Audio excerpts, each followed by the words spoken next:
Bienvenidos una vez más a su programa Perspectivas. Les saluda Gaby Peroso. El día de hoy vamos a conversar con Elías Ferrer. Él es fundador y director de Orinoco Research y ha seguido muy de cerca las recientes decisiones de la administración Trump con respecto al tema de energía en Venezuela. Muchísimas gracias por estar aquí. Hola, muchas gracias.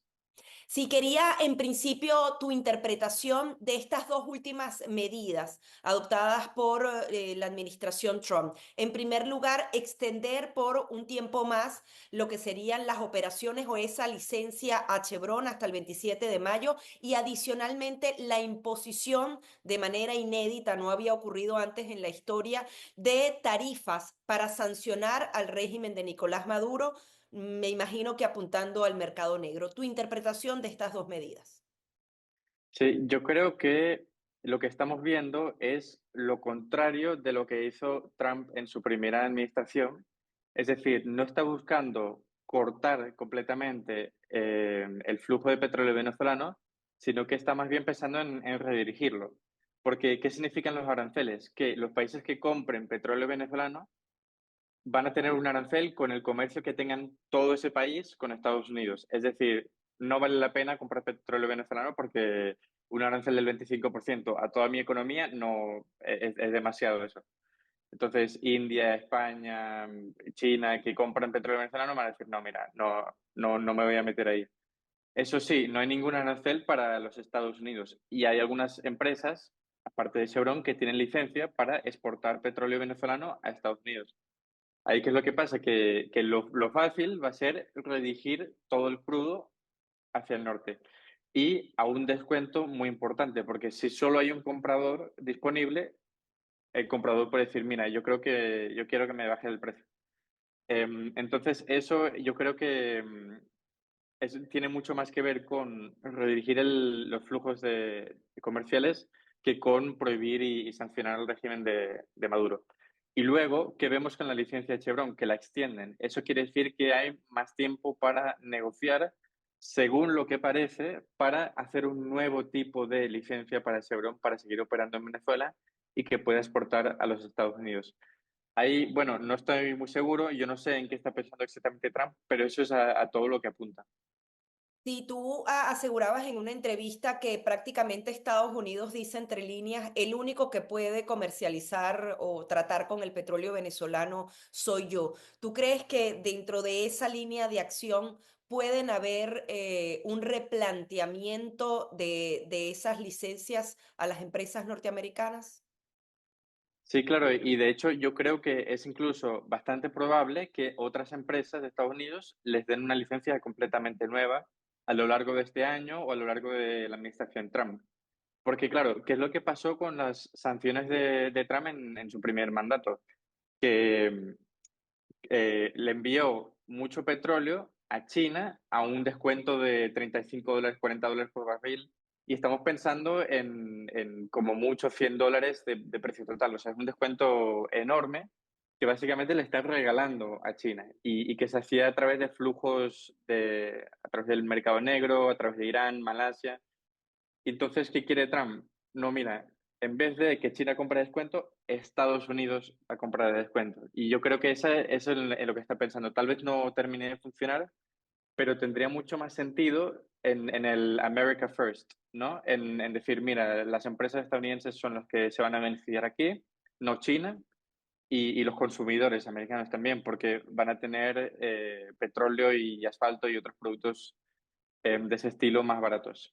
Sí, ahora, ¿cómo ves específicamente las operaciones de Chevron dentro de Venezuela? Ellos llegaron a tener una licencia que les permitía el mantenimiento en ese territorio. Hay quienes dicen que la posición podría ser mucho más radical y es cese de operaciones. Ahí se quedarían una infraestructura americana vacía, que me imagino que Estados Unidos no quiere que otro país se apodere. Coméntanos un poco cuáles son los escenarios sobre la operación física de Chevron dentro de Venezuela.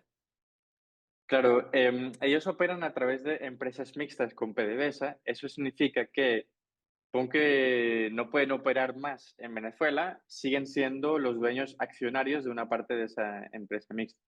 Entonces, no necesariamente se tienen que ir de Venezuela para siempre. Pueden quedarse ahí esperando, como es lo que hicieron en 2019, 2020, que se quedaron ahí, bueno, soy el dueño de esto, pero no puedo hacer nada.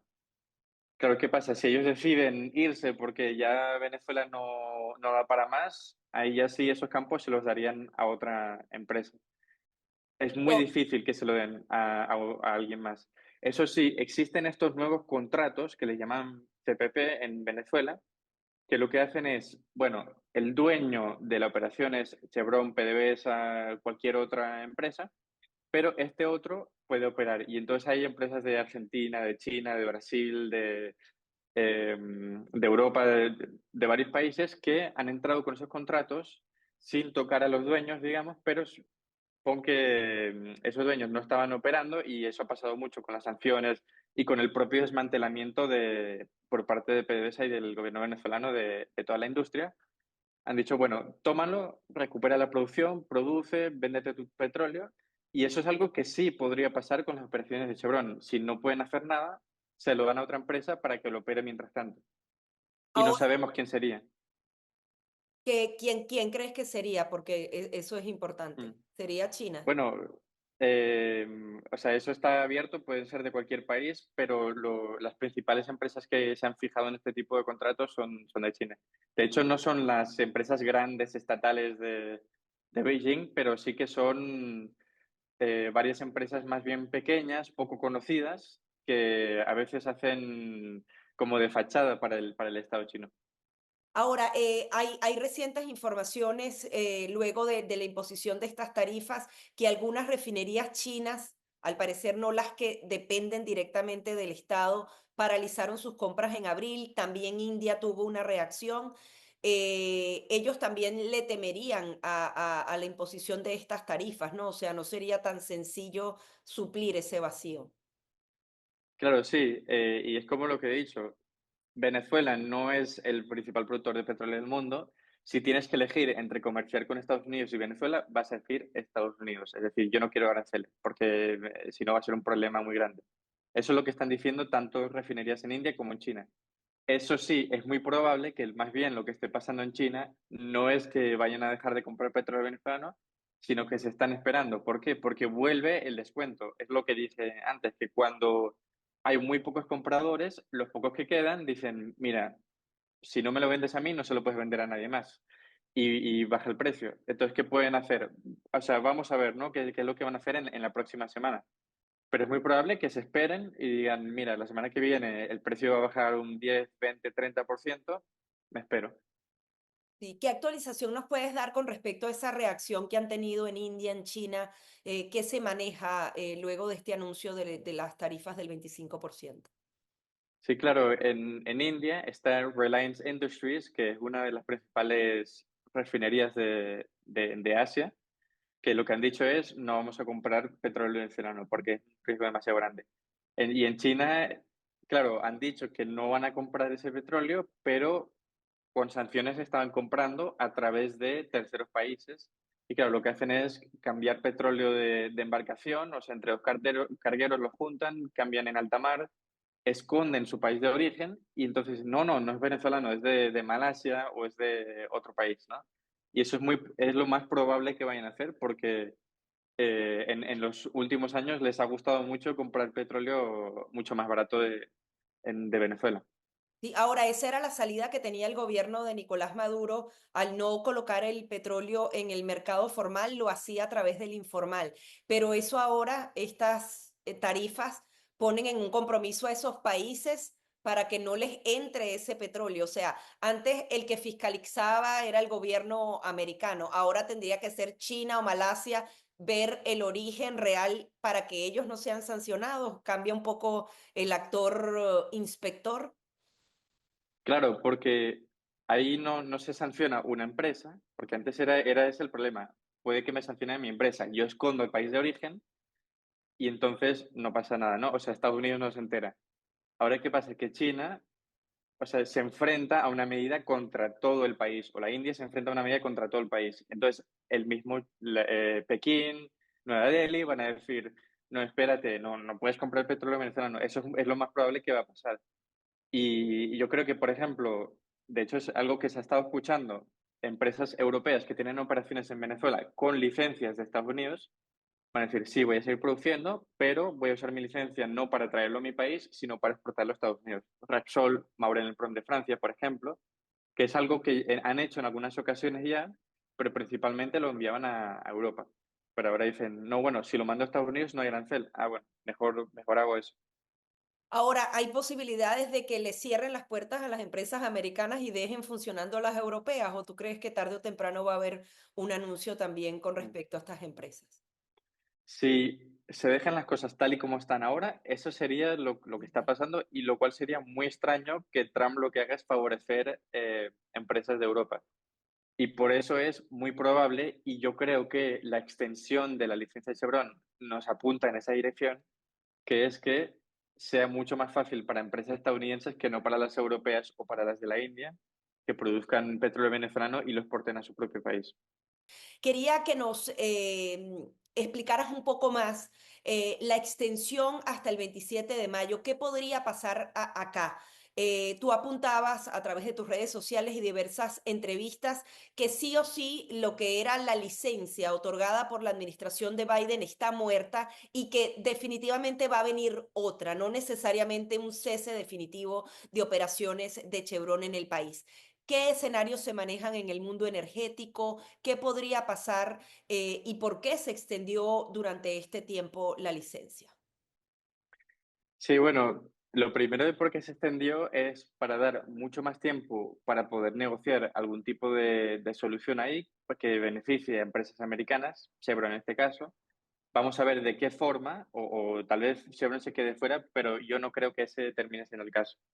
Y también porque era muy difícil para Chevron terminar todos sus contratos con empresas de servicio en Venezuela en tan solo 30 días, porque hay todo un proceso burocrático.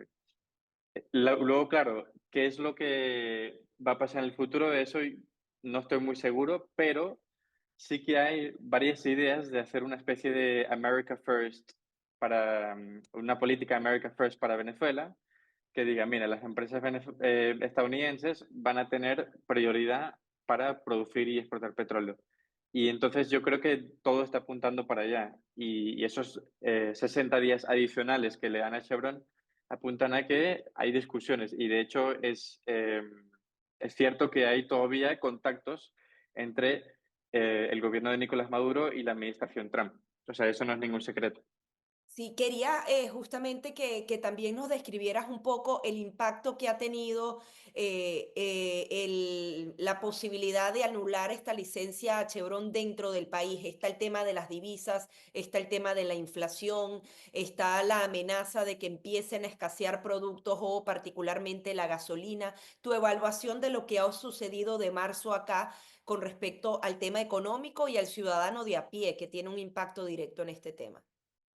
Claro, yo creo que lo más importante que hacía Chevron era que estaba obligado por estas propias licencias de Estados Unidos a pagar solo en bolívares. Es decir, Chevron y, bueno, y las otras empresas europeas tenían que traer dólares y euros a Venezuela, cambiarlos, comprar bolívares y eso lo cambian en la banca privada. Entonces la banca privada ahí puede vender esos dólares a empresas, a ciudadanos o lo que sea. Entonces eso creaba mucha más liquidez en toda la economía. Entonces tenía un efecto macroeconómico muy importante, un efecto sobre la estabilidad del bolívar muy importante y ahora hemos visto que el dólar paralelo está en casi 100 bolívares. Es decir, se está reaccionando muy rápido económicamente, o sea, la gente está vendiendo sus bolívares, comprando dólares y eso se refleja en el mercado de una forma clarísima, ya de entrada.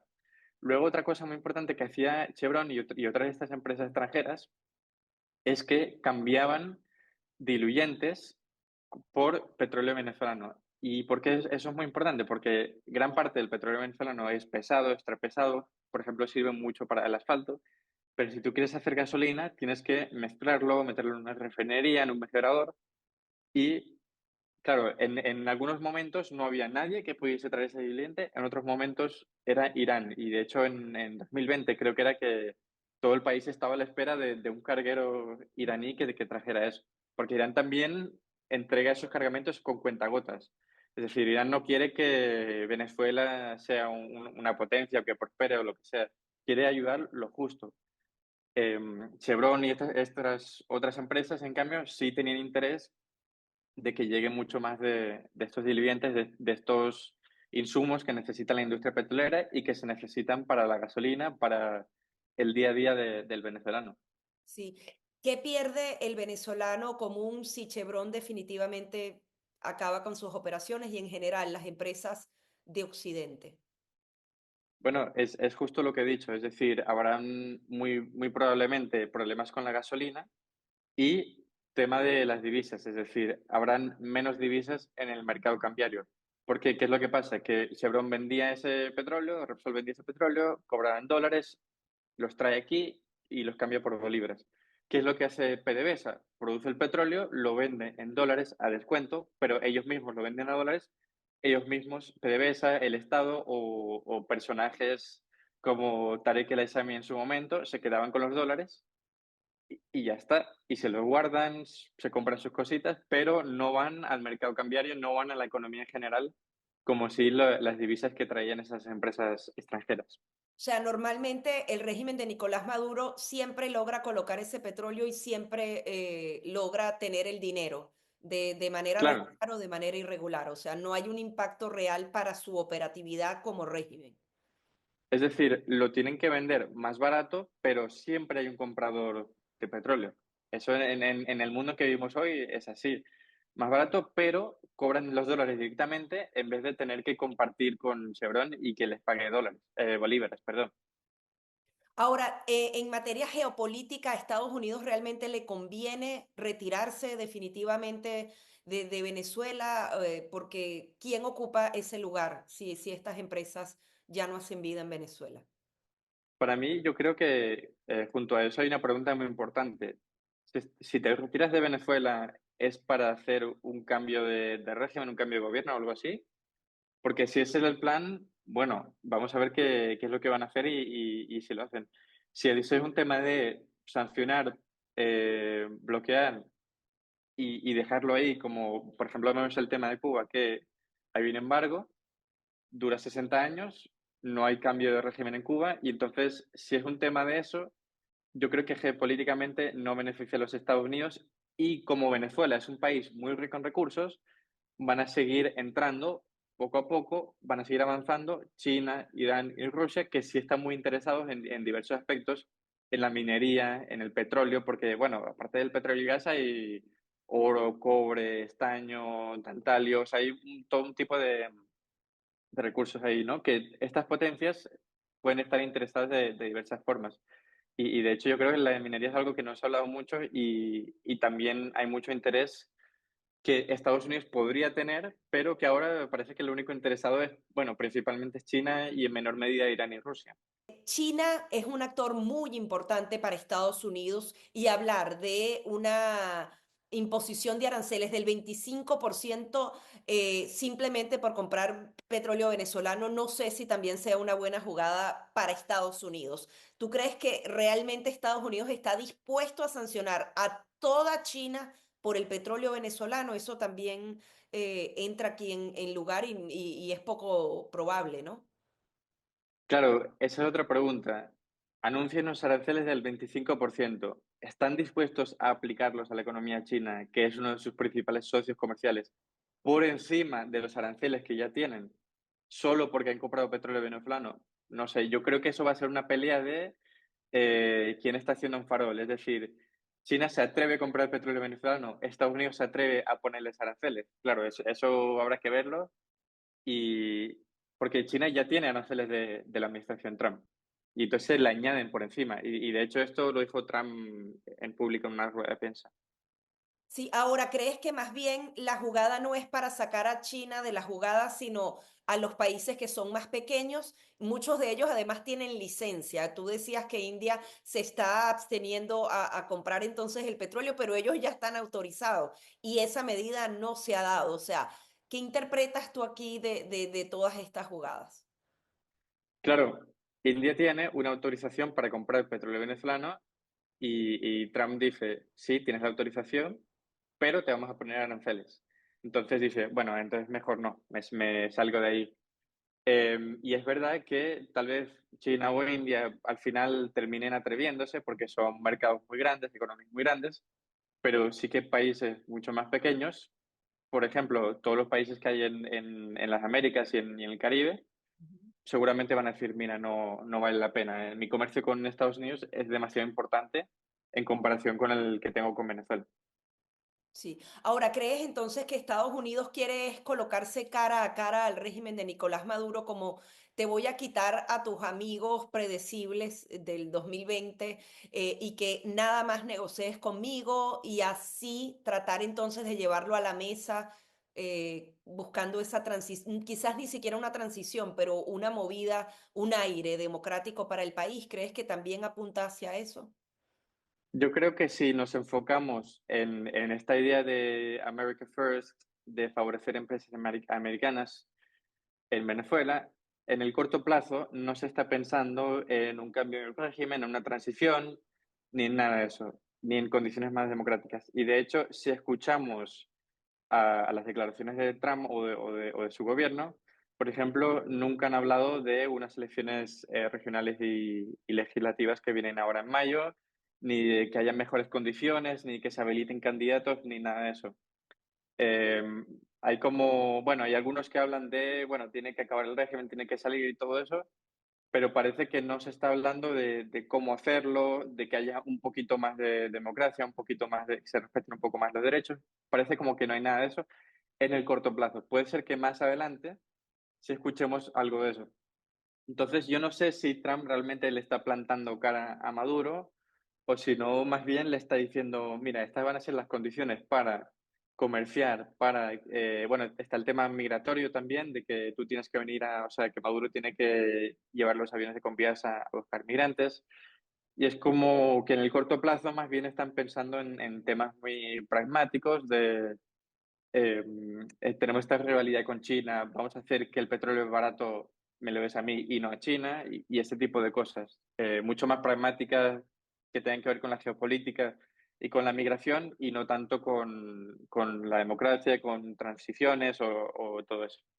Ahora, si no se está apuntando entonces a una transición democrática y las sanciones son justamente para provocar un cambio, ¿qué pasa con el venezolano? Porque por los dos lados queda entrampado. Está además el tema migratorio, está el tema económico que se le complica y tampoco se alcanza el objetivo. Cuéntanos, ¿cómo ves tú al venezolano en estos meses, en 2025, en esta situación? Claro, es una trampa en la que están atrapados todos y se siente mucho dentro de Venezuela. Hay expectativas de emigrar principalmente por el tema económico y por que piensan que la economía va a empeorar. ¿Por qué? Porque si se van las empresas petroleras, ya la gente sabe qué es lo que pasa. Entonces, claro, hay que hacer esa pregunta, ¿para qué sirven las sanciones si no estamos pensando en sacar a Maduro? Esa es una pregunta muy buena que están haciendo muchos en la empresa privada, en varios partidos políticos, que claro, o sea, entonces, ¿qué estamos haciendo? Si vas a hablar con Maduro y le vas a decir, toma los migrantes y dame petróleo, entonces, ¿por qué hay sanciones? Y eso es una pregunta que yo no puedo responder bien. Lo cierto es que las sanciones están sirviendo mucho como herramienta, como arma para Estados Unidos para controlar la industria petrolera venezolana, porque dicen, tú sí puedes producir, tú no, o solo puedes pagar en bolívares y cosas así. Tienen mucho control ahora sobre toda la industria. Más allá de eso, para generar un cambio político, no lo veo. Y de hecho, yo no creo que las sanciones funcionen, porque si vemos muchos casos, Irán o Cuba, por ejemplo, sin ir más lejos, llevan décadas y décadas con sanciones sin una estrategia clara y siguen ahí con sus regímenes adversos a Estados Unidos con sanciones y no parece que vaya a cambiar. De hecho, en Cuba salían números hace poco de que se sigue yendo gente, que ha bajado la población a como en 2, 3 millones de personas porque la gente se va. Sí, ahora, ¿cuál podría ser entonces el mejor escenario para Venezuela ante estas nuevas negociaciones? Definitivamente estas empresas tienen que estar en el país en otras condiciones que le compliquen más el tema a Nicolás Maduro, pero no como sancionados como tal. ¿Cuál podría ser tu recomendación en todo este escenario? Yo creo que siendo muy pragmáticos y en el corto plazo, lo mejor es que estas empresas puedan operar, que puedan vender sus divisas en el sector privado y así le dan un aire fresco a la economía, porque, claro, si la única opción de los venezolanos al final era emigrar, pero en Estados Unidos tampoco los quieren enviar todo de vuelta, que no pasen la frontera. Entonces, bueno, si quieres que los venezolanos puedan vivir en su país, por lo menos podemos empezar por el tema petrolero, que la gente tenga un poco más de dinero. Y entonces ahí yo creo que habría que buscar soluciones políticas, porque también hay que decirlo, podemos estar pensando en que más petróleo, más dinero, sí, pero hay problemas de fondo políticos, hay un conflicto, hay un régimen. O sea, hay que hacer algo ahí eh, y hay que solucionarlo para que dentro de unos años no volvamos a estar en este punto, para que llegue inversión, para que, no sé, la economía en general pueda funcionar, la gente pueda montar sus negocios, pueda trabajar tranquilamente y no esté cobrando estos salarios tan bajos que creo que son los más bajos de toda la región. Sí. Ahora bien, ¿crees que después del 27 de mayo se extienda la operatividad de Chevron? Ellos tenían como un lapso de 6 meses para finiquitar todo. ¿Crees que se le va a dar una licencia de mantenimiento? ¿Cómo ves tú ese escenario particular para esta empresa norteamericana? Sí, yo lo que veo más probable es que haya una licencia completamente nueva para Chevron, porque esa otra, que era la licencia general 41, la hizo Biden y a Trump no le gusta lo que hicieron Biden o Obama, ¿no? Pero sí que podemos ver algo muy similar o que le cambie algunas condiciones y que vaya para Chevron y para otras empresas, como ya he dicho. Eso es lo que veo más probable. Lo que puede pasar también es que no se den las negociaciones entre el gobierno, entre la empresa Chevron o incluso con Maduro, no se da y no hay nada. Lo que sí habría seguramente es una especie de licencia para que Chevron pueda mantener la seguridad en las instalaciones. Y hay algunos temas en un campo petrolero que tienes que seguir manteniendo, pero sería como que algo muy básico sin involucrar la venta de petróleo. Que eso es lo que hubo cuando hubieron sanciones más duras a partir de 2019. Sí, ahora podríamos ver a un Maduro mucho más radical y decirle a Chevron no te quedes aquí y colocar a un nuevo actor, o él no tiene un actor que realmente quiera invertir en el país y pueda ocupar ese espacio de una empresa norteamericana. Bueno, yo creo que eso no necesariamente tiene que pasar porque en Venezuela no falta petróleo. Es decir, no es como le tienes que quitar a este para darle a este. Siempre puedes ofrecer y si no han llegado más empresas hoy, no tienen por qué llegar mañana, porque o sea, ya está todo ese petróleo, todos esos campos y los que querían invertir ya han venido a invertir. Lo que sí es probable es que al cabo de unos años lo cierto es que Chevron tiene muy buena producción en esos campos en los que está. Creo que son puede llegar hasta 300.000 barriles incluso, al 300.000 barriles por día. Algunas empresas sí que van a estar interesadas en eso, que ya está funcionando. Lo que no creo que pase, porque Maduro todavía está muy interesado en que Chevron y otras empresas estadounidenses sigan trabajando en Venezuela por el efecto macroeconómico que tiene, ¿no? Hay mucha gente por debajo, en PDVSA sobre todo, que sí les gusta más ser ellos los que controlan todo, porque en su interés propio les viene mucho mejor, pero para los que están más bien pensando en la economía en su total, quieren que Chevron esté involucrado. Sí. Tu conclusión final a estas dos medidas, ¿crees que son acertadas o debería haber una visión completamente diferente en el tema energético venezolano? Yo creo que lo de los aranceles es algo que va muy por encima de lo que era necesario. Es decir, arriesgar una guerra comercial con Europa, India, China, que son las principales economías del mundo, solo por Venezuela, es algo que lo veo un poco fuera de lugar incluso. Eso sí, es una medida muy interesante, la verdad es que no me lo esperaba. Yo sí me esperaba algo así como sanciones secundarias contra países como China, Irán o Rusia, es decir, hacer una sanción que les prohíba a ellos comprar petróleo venezolano, pero Estados Unidos y sus aliados sí pueden comprarlo. Vamos a ver para dónde va encaminado, pero parece sí que es algo America First, de todo por las empresas y los consumidores estadounidenses, y los demás temas como la política en Venezuela, o lo que pase con mis relaciones diplomáticas con otros países, van segundo. Y lo primero es el bolsillo de nuestros ciudadanos.